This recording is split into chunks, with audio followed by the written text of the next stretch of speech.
Hey everyone, welcome back to our channel. Today, we re-journeying back in time to explore a period that didn't just change the world, that completely redefined it. We're talking about the Renaissance, a magnificent era of rebirth that pulled Europe out of the Middle Ages and into the modern world. So, how exactly did this happen? Stick around to find out. Before the Renaissance, life was largely dominated by religious dogma and a rigid feudal system. But then, something incredible began to stir in Italy around the 14th century, a new philosophy called Humanism. Humanism shifted the focus from the divine to the human, celebrating our potential, our intellect, and our place in the natural world. This single idea acted like a spark, igniting revolutions in every corner of society. Let's start with art.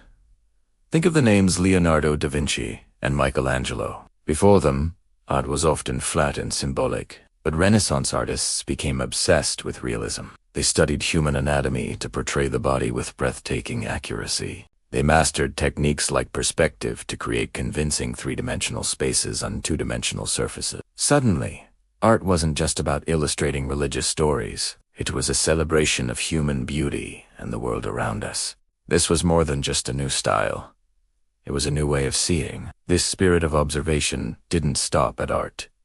It bled directly into science. Scholars were no longer content to just accept ancient texts. They began to observe, experiment, and reason for themselves. This led to the scientific revolution. A prime example is Nicolaus Copernicus, who dared to suggest that the Earth revolved around the sun, not the other way around. This heliocentric model, later championed by Galileo, shattered a 1,000-year-old belief and set humanity on a new course of scientific discovery. The universe was suddenly a much bigger, more fascinating place. The Renaissance also fundamentally reshaped society and politics. The old feudal system, with its lords and vassals, began to crumble. Why?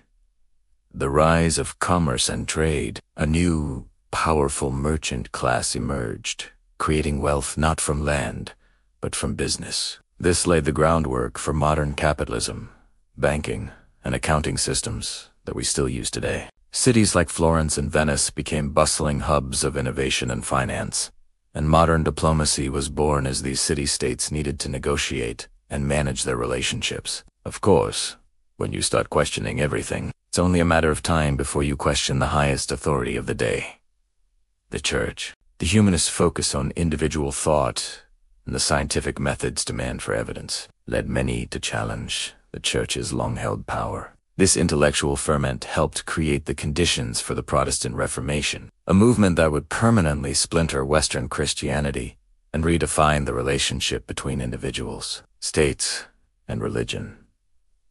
But how did all these revolutionary ideas spread so fast? 2 words: the printing press. Johannes Gutenberg's invention around 1440 was the internet of its day. For the first time, books and pamphlets could be mass-produced cheaply and quickly. Knowledge that was once locked away in monasteries became accessible to a much wider audience. Literacy rate soared, and new ideas, humanist, scientific, and religious, spread like wildfire across Europe, fueling further change. This explosion of knowledge and a thirst for new opportunities also spurred the age of exploration. Armed with new technologies and a bolder worldview, explorers set sail in search of new trade routes. These voyages led to the discovery of new continents, connecting the world in ways that had never been before and kicking off a new era of global trade and exchange. At its core, the Renaissance was a grand revival of classical learning from ancient Greece and Rome, but it became so much more. So, from the masterpieces of Michelangelo to the dawn of modern science, from the rise of capitalism to the exploration of new worlds, the Renaissance truly was a turning point. It was an age that taught us to look at the world and ourselves in a new light. It championed curiosity, celebrated human achievement, and laid the foundations for the modern world we live in today. Thanks so much for watching. If you found this journey back in time interesting, please hit that like button. And don't forget to subscribe and ring the bell so you don't miss our next adventure. See you in the next video.